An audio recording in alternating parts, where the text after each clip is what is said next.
Découvrez les réactions des acteurs de ce France-Colombie qui se sont arrêtés en zone mixte après la défaite des Bleus, 2-3, ce vendredi.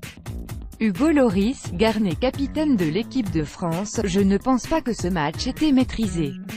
On a fait une très bonne première mi-temps, une bonne demi-heure j'ai envie de dire, et à 2-0, on a commencé à faire un tout petit peu moins d'efforts et à ce niveau-là on ne peut pas. C'est un problème d'ensemble, on ne va pas pointer du doigt qui que ce soit car les erreurs font partie du jeu mais c'est surtout dans l'ensemble, dans l'attitude qu'on se doit de faire plus. En termes d'énergie, de cœur, on doit plus donner. Encore plus en deuxième mi-temps, notre visage était méconnaissable donc il y a plein d'enseignements à tirer ce soir et je pense qu'on peut également regarder ce qu'a fait la Colombie car ils ont peut-être un peu moins de talent mais c'est une vraie équipe qui joue très bien et est bien en place, il ne faut pas se voir trop beau.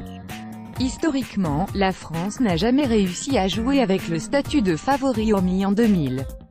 Ils avaient l'équipe et la maturité pour donc à nous également d'en tenir compte. On a du talent, une équipe jeune, on peut faire de très grandes choses mais si sera une équipe, studio microphone zéro, des fois, quand on prend ce genre de claque, si fait du bien pour après we rebonder. France, 23 mars 2018 Raphaël Varane en zone mixte, on a une marge de progression out on est conscience. France, 23 mars 2018 José Pekerman, sélectionneur de la Colombie, et la Colombie a montré un vrai visage d'équipe qualifiée pour la Coupe du Monde et c'est forcément positif en vue du mondial. Pour moi, la France est capable de gagner la Coupe du Monde, et mes joueurs ont réussi à comprendre ce qu'il fallait changer pour montrer le vrai visage de l'équipe colombienne. Il a été difficile de trouver le bon rythme, mais tout s'est amélioré ensuite. On a eu une meilleure possession de balles, on a réussi à contrer les attaques françaises pour se procurer plus d'occasions de but, et marquer. Les changements ont aussi permis d'améliorer le collectif et de ressortir les individualités, mais il faut surtout souligner le bon travail du groupe.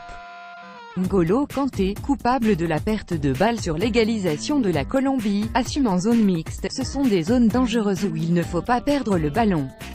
Je suis fautif, il faut l'accepter, apprendre à espérer que ça ne se reproduise plus. C'est la foot aussi, on s'est fait rentrer dedans et si nous donne une bonne leçon d'état d'esprit.